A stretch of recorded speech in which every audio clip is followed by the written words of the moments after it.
Which hair is stronger, lighter or darker? Marbles bone. Marbles bone. Hanging wire hair. Audience, these are beautiful presentation. And then you'll see crooked lines. And if it broke, We measured how much that is. always rain. All winter. How warm is it then? Not your grandma, but your grandma. And it turned out that 88 grams was the darker hair, so it turned out that lighter hair was stronger than darker hair. What if These are the same ones. And then we were figuring out maybe why lighter hair was stronger is because of the length. Because we've got our blonde hair from Miss Jones, which was this long, and our dark hair was this long, and maybe the follicles from the hair, and Are bigger and smaller. yeah. Did you make sure that some didn't And we were making sure that they had no gum ups. And maybe Please don't because of Miss interrupt Jones, maybe because of Miss Jones cleans her hair more often, and maybe some people don't. So maybe that's why the hair strength is longer. what if some had split ends? It doesn't matter on split ends. Not really. Does it make it more heavier or Yeah, lighter like or more something? thicker and more heavier. But then the old maybe. Or fan car. What is it? It's a fan car, homie. Homemade remote control with a red fan. Say it again. It's a homemade remote control car. I don't know how to explain it. See? So what's it made out of? It's a Legos, fan, red 9-volt battery, Legos. a motor, and a homemade fan. So it's remote control. Yeah, Can you control it? No, it controlled by itself. Controls itself. yeah, it's fan powered. See, the battery pushes, and then there's a lot of wires in here, and it spins, and the little axle right here will spin, and it'll cause it to spin, and the fan will move. Yeah, I'll move it.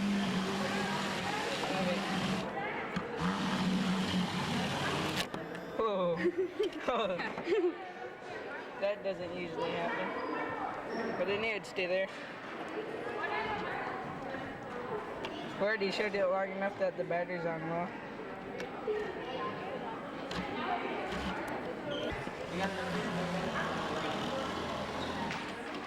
And let's just go in reverse.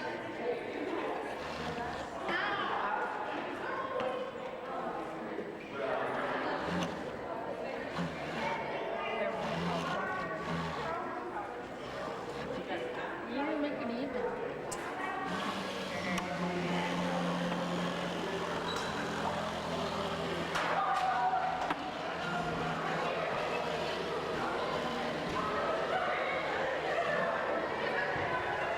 We need new batteries.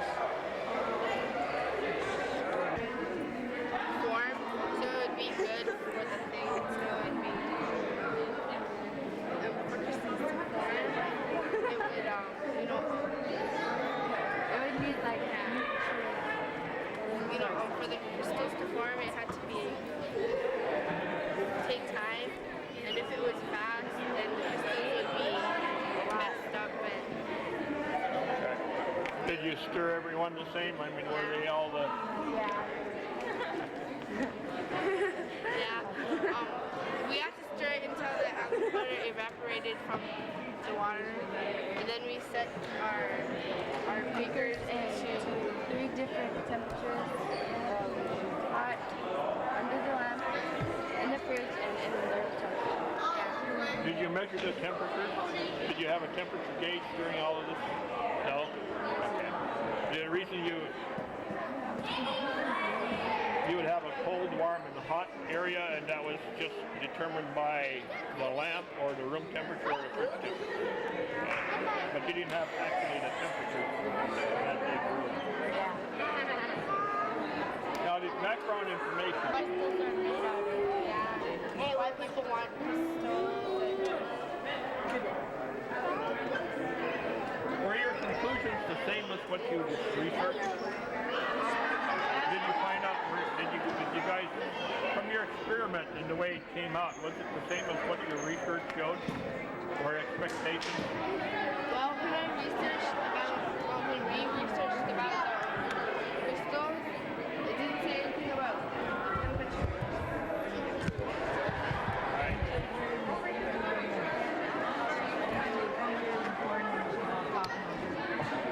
have any supervision or adults? Yeah, cheers. For the hot plate and the little dipper with water. To boil, we needed Was that done by your parents or your teacher? Our teacher.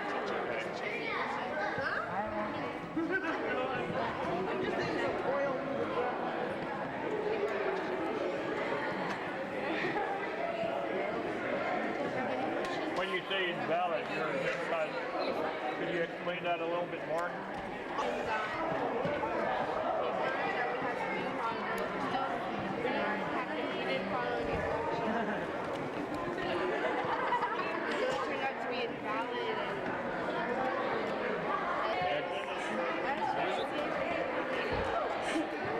Your project?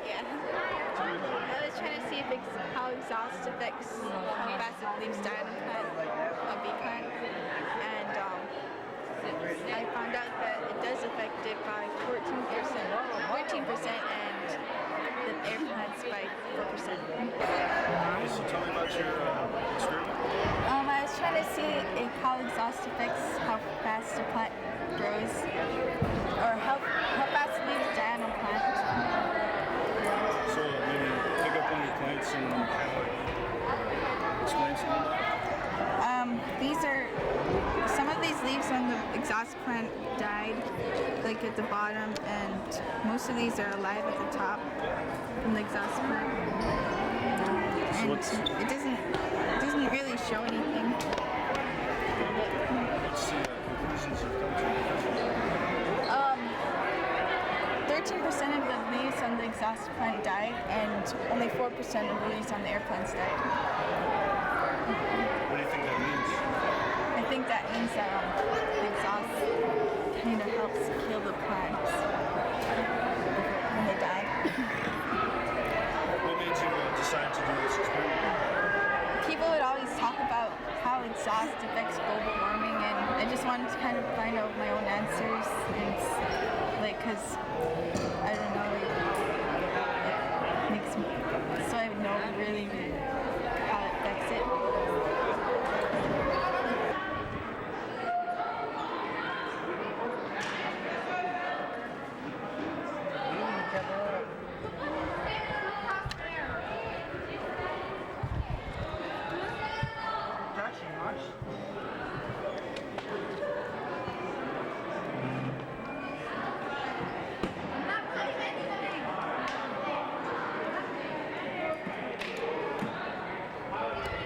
Just tell me your name and describe the experiment you did. My name is Axel Kitstag. I'm 8th grade. We did a volcano to test the effects of different amount of baking soda on height of eruption. And so this was step close.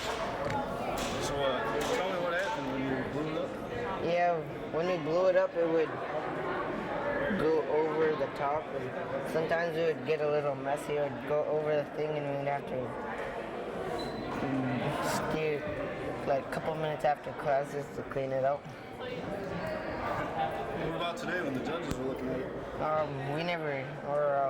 We did it, and when we did it, it went over the top towards here, and it was about to go over, but I had paper towel in hand, so it never really went off. And down here, there's a hole you can see, and it kind of dripped below the thing, and we went under and kind of made a big mess.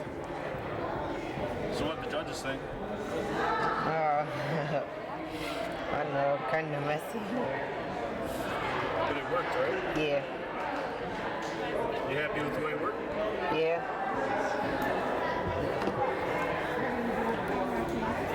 We would, for how we would put it in, we would put our baking soda in here, and then we would put the string in here.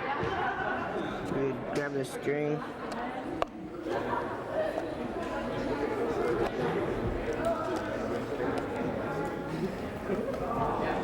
We would pull it tight so that it doesn't, then we would put a cap with a hole on top so that it'll keep the material from going over the cap instead of not erupting. Then when we would put it in, stick it through the top. And usually it would stay, but then we kind of broke when we put a piece. And then there's a funnel right here. We would have our vinegar. We would pour it in, and we'd have a ruler in hand, so we would pour it in real quick, put it, take it away, and then we'd let it erupt. And then we'd measure how high it goes.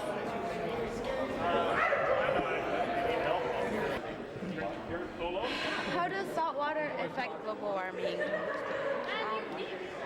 The way I did this was First, I need your name and how you spell. Okay. Or just however, say like your name and then you describe your experience. My name is Michelle Kavaluk, and I am doing how saltwater affects global warming. The way I did it was I did two experiments on regular water and two experiments on salt water, and I hypothesized that the more salt water you have, the higher the temperature will rise, and the less salt water you have, the lower the temperature will go. Maybe point out different elements and describe what the pieces are. The light bulb represents the sun, and I measured it 15 centimeters from the surface of the water to the tip of the light bulb. And these thermometers represent how high the temperature rises. So I put one on the bottom and one towards the top of the surface. And I did one experiment with saturated salt water and one with just fresh water, regular water. And I hypothesized. My conclusion. You can start over with my conclusion. My conclusion? My conclusion.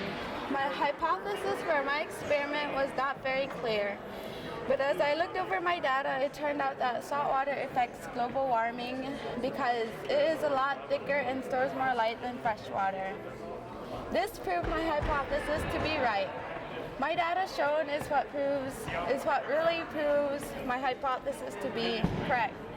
The temperature of salt water shows that it raised faster than the temperature of fresh water. This happened because water with salt traps sunlight and absorbs the heat. Fresh water can't do that because it is clear and has no trapping support. So, What about ice? Doesn't ice store refract? yeah, ice reflects the light, which affects the water, so it's easier for salt to trap the heat. So what do you, I guess, what would be the broad outcome of your experiment? Do you want the world to get rid of salt water? The purpose of my experiment is to prevent global warming to happen in the future, and ways people can stop global warming, because if global warming happens, then it'll cause more hurricanes and cause it to flood the world. And So do you think you're going to win? Possibly. There's quite a few good experiments in here, so yeah. How long did it take to make this? About 3 weeks. 3 or 4 weeks. All right, thanks.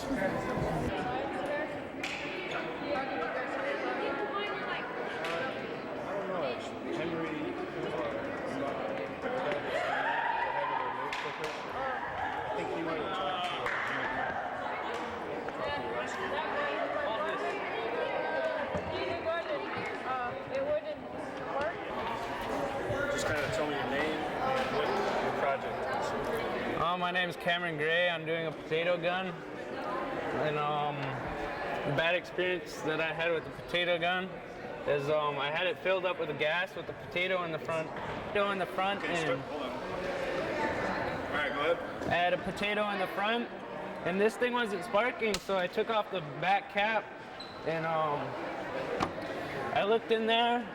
It wasn't sparking, so I stuck my hand in there, bent the wire a little bit, and then I sparked it 2 more times, and then all of a sudden I looked in there again, and the flame just came out the back, and I lost part of my eyebrow and my forehead hairs.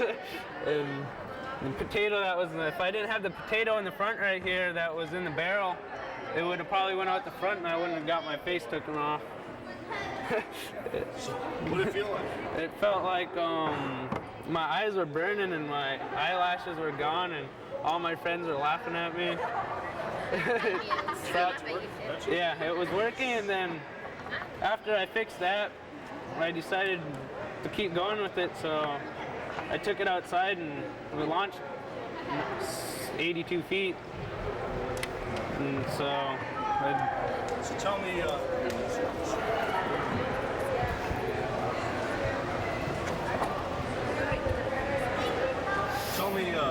like how you constructed it. What's it?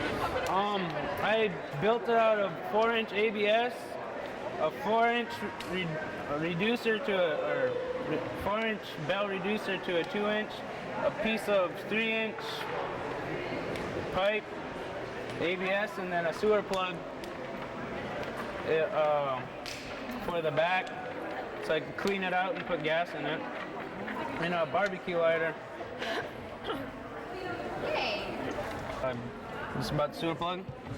About just kind of like the PVC and...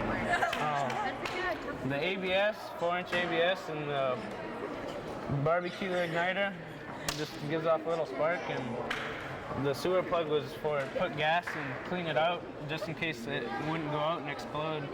So I built, and then the sewer plug, that 4-inch, 2-inch reducer in the front. So what's the ignition? Just gasoline? Our ignition was Axe, fuel, and propane. I just wanted to see how flammable Axe was to propane, but propane launched it the farthest. Because we had our hypothesis that propane was going to go the farthest. I knew it was already going to go the farthest because it's more flammable than Axe. Axe? Yeah, Axe body spray. It was pretty messed up. But then I had the idea with brake fluid, but it wasn't supposed to be a part of an experiment, and that's what blew off my eyebrow and forehead. Which this one, and how different they are, and then my forehead. Just lost my eyelashes and everything. So you're gonna think twice about sticking your face in science experiments now? Yep, and wear goggles next time. Kind of sucked. How long did it take you to build this and all that? It took me about 15 minutes to put it together. Not too long. About to plant? To plant it, we had about 2 weeks, and we had to do our background information and everything. So if I didn't have to do all that, it would just probably take me a half hour and a long time to play around with it. We didn't have to do our background information. All right. Photography part. Yeah. All right. So first off, I need your name and spelling. My name, Bret Hanson, B-R-E-T-H-A-N-S-O-N. And what would your title be? Title here? I'm a judge. And you're judging both the junior high and the high school? Yes, I will. So what are you looking for? Well, at first I wasn't sure exactly what I was looking for, and I started walking around and looking at the ones that first attracted my attention. And as I got into it, looking at the ones that first attracted my attention, I realized that some of them had good content and some of them not necessarily, just because they looked real good, had good content. So I started looking closer at some of the other models and the other folks, and I've tried to make it to every one to see what everybody had to say. And so I've been looking at how the students present themselves, and also the content that they have behind the scenes, not necessarily how perfect it was set up, but what they really did to accomplish what they were doing. And I realized that some of the ones that might not have looked too professional were actually really interesting, and they had really thought it out, compared to some of the ones that looked really good and had, you know, good presentation. Some of them, the content maybe wasn't quite so good. So I'm trying to kind of evaluate everything. What kind of, maybe could you give me an example of the content over form, or form over content? You know, one that maybe didn't look so flashy, but then you looked into it and you saw substance. Well, see, I guess I started developing that idea because, like the first one I looked at, the boy had done so much work on some of the stuff, and his ideas were really interesting. But it was more of like, it something more like it was just a little project. And as I went around to some of the flashier ones, I realized that what he had a little more, I mean, he was really actually accomplishing something with what he did, even though it was pretty simple. And then I ended up coming around to the boys down here at the end with their little volcano. And once I started talking to them, which it's really actually an attractive one too, because it attracts your attention, volcano always would. But as I started talking to them, I realized how much effort they put into they made everything out of something. You know, I mean, they used a pop bottle and they made their salt and flour volcano, and they made all these things by themselves, and they knew what they were doing, and they had their measurements, and everything was really well thought out. And at first, you know, you might not think it, but they had really done what I thought was a great job of you know, doing the data and actually ending up with the results that they were looking for from the beginning. Which some of the projects, they started out looking for one result, and sometimes through the course of the event and their experimentation, the data that they ended up collecting would actually answer a different question than what they started out with as their original hypothesis. And sometimes they didn't even get an answer. All right, you're edging forward here. Am I? Okay. So you were talking about the volcano and how it was impressive the way they used like only available materials. Is that something like maybe some of the others, did they have like a jump start with like store-bought stuff? And so that would bring down the judge. Well, I don't know if it's really affecting the judging part of it as the presentation goes. It's more the creative part of it, you know. But some of the stuff you had to have, you know, certain scales and certain equipment in order to even get your results. But these guys, I just thought it was kind of neat. It was more of an arty kind of creative thing that they obviously really got into in order to make all this stuff and make it work. And it was interesting to them, and it ended up being interesting to me. So at the junior high level, it's more like making kids like think and be creative like that than necessarily like we're trying to split the data. I'm new at this, so it's I'm just thinking about everything, really. I'm just thinking about everything, and I guess we're going to have a winner. At some point, there's going to be a winner.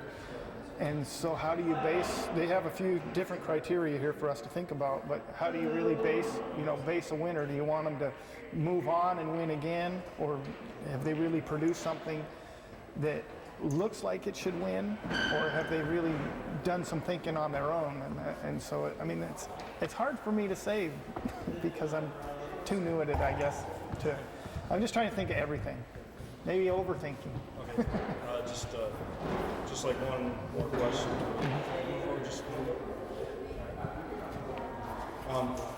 So what, as far as presentation-wise, were there some that maybe you could just tell had more of a handle, you know, on the information, what they were doing? Could you tell that some had done more research?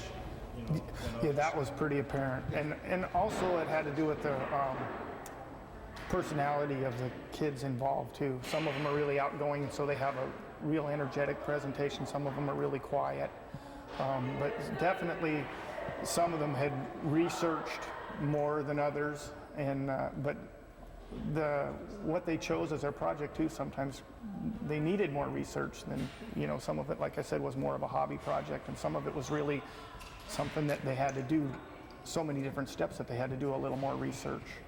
And last question, what's your favorite at this point?